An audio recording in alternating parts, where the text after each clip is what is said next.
佛山呢度整翻餐陽江嘅平價海鮮啊！啲海鮮咧唔單止係新鮮啊，真係個品質好鬼正。唔係話我揀嗰隻係有膏喎，係佢呢度隻都有膏嘅喎，隨便打開隻。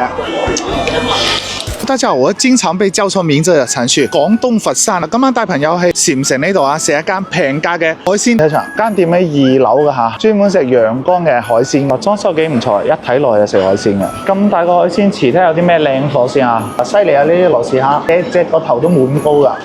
哇！呢個螺絲蝦邊度可以點整啊？隻招牌就係白胡椒蝦，全部爆大膏。哇！呢個膏睇都想食啊！糯米包雞。哦，個糯米已經外面比較香脆嘅咯喎。先試下呢個陽江特色糯米包雞，呢個雞剪出嚟真係好有汁水啊！雞條好晒味㗎，點少少辣椒粉啊！真要食嘅話，炸嘅呢個糯米又好香脆。咁樣嘅做法真係好特色啊！真係正呢度海鮮，感覺平靚正啊！真係陽江特色海膽炒飯，沙鍋啫嘅，有598蚊隻嘅呢個松葉蟹，整咗個一蟹兩食啊！蟹腳攞嚟避風塘，蟹殼攞嚟蒸膽啊！好香，殼好硬㗎，幫手開咗下。哇！不過啲肉好鮮甜啊！咩都假，整條蟹柳先。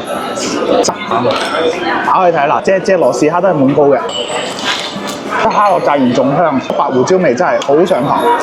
呢度海鮮質量太正啦，蝦膏係好結實，好甘香，唔係話我揀嗰隻係有膏喎，係佢呢度隻都有膏嘅喎。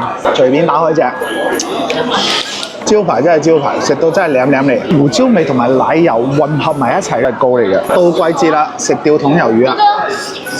魷魚個肉質唔單止話大牙，好有質感，主要就係嗰個蒜同埋嗰個薑味啊，好清香啊，真係好正。蟹殼蒸蛋，呢個蒸蛋咧就啱晒細路仔食啦，同樣啱我呢個大細路食嘅。成個餅嘅味道幾好嘅，加埋啲鹹魷魚落去咧就真係好鹹香啊！最尾整個主食陽江嘅海膽炒飯，俾好多海膽落去啊！個飯炒得粒粒分明啊！海膽炒飯我食得好多啊，但係第一次食陽江嘅海膽炒飯，我真係俾咗好多海膽落去，仲有啲蝦粒，炒飯裡面嘅蝦粒真係好大眼嘅，炒飯夠水準啦，炒得香口又唔會話好油，一啖飯半啖都係料嚟嘅。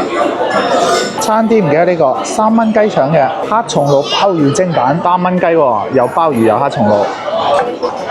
鮑魚口感唔錯㗎，黑松露真係好香。今晚海鮮食得夠爽，佛山呢度整翻餐陽江嘅平價海鮮啊！啲海鮮咧唔單止係新鮮啊，真係嗰個品質好鬼正。佢呢個海鮮出品真係好夠味道，好夠鑊氣。知道佛山仲有啲咩好食嘅咧？評論區度講，再見，來不及我手。